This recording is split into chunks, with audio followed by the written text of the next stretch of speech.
Hi,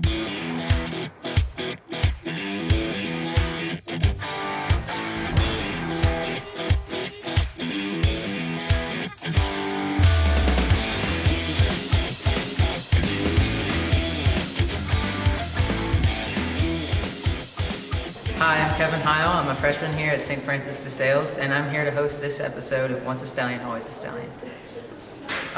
What's your name? My name is Pam Heil. How are we related?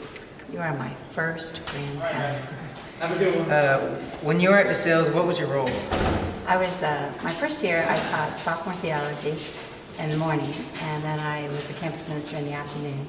And then for the next 13 years, I was full-time campus minister. How long were you in that position? 14 years, sorry. What was one memorable moment when you reflect on your time at DeSales?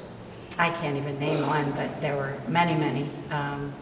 All the retreats, all the service projects, the liturgies were always amazing. I ran a lot of support groups for kids. They were all powerful and helped kids get through some of the tough things in life. And I guess a couple of memories would be Barbara Reardon, who was a longtime theology teacher here, and actually the campus ministry office has her name above it. We were on a retreat with seniors, and we were walking down the hill on Marmon Valley Farms, and we all slid down the hill. A bunch of us were arm in arm singing, and we all slid down the hill, and Marmon Valley Farm has horses. So we really, it was an ooh, but she wrote this amazing poem and shared it about Marmon Valley Farms, and she read it at the senior banquet, and it was hilarious. So that was one of my fondest memories.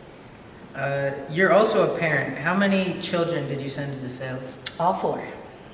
When you think of tradition as it relates to DeSales, what do you think of? The most important thing I think of is service. That's why we ended up choosing this high school for our own kids, because service was in vogue before it was required, and over, I think, 96% of the kids here participated in service, and you could feel it when you entered the building, and so I was sold.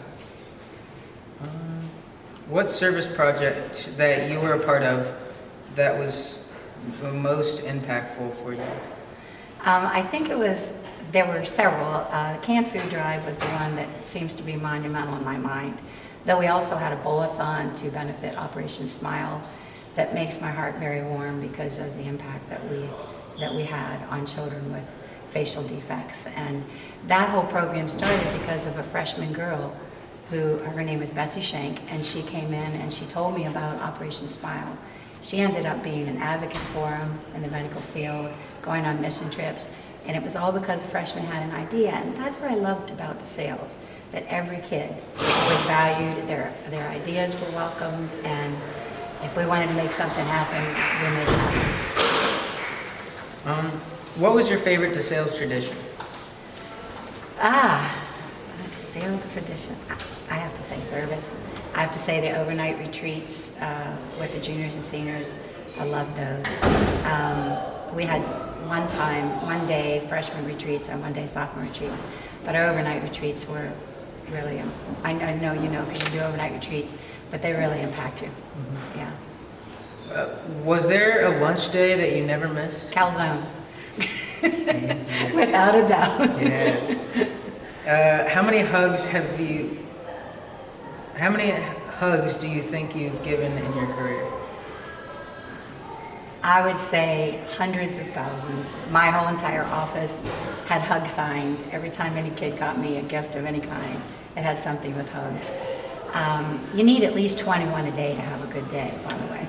I don't think you can give too many hugs. I was kind of sad when, actually it's kind of when I left, when they said we couldn't really hug anymore, but I think that's lightened up now and people are hugging again. And, hugging is, I figured Jesus used touch, so healthy hugs are awesome, right? Yeah. In your opinion, what makes DeSales so special? You walk in the building and you just know it's a special place. And that was before all the beautiful remodeling that's present now. The building did not look like this, but the feeling was the same. People cared for each other, they respected each other, they got along. Even though we were so competitive in sports, Our academics were valued, the numbers of scholarships were exceptional, and the service, the servant heart of this building, from the staff all the way down to the lowest freshman, there's just something special here. Thank you for watching Once a Stallion, Always a Stallion.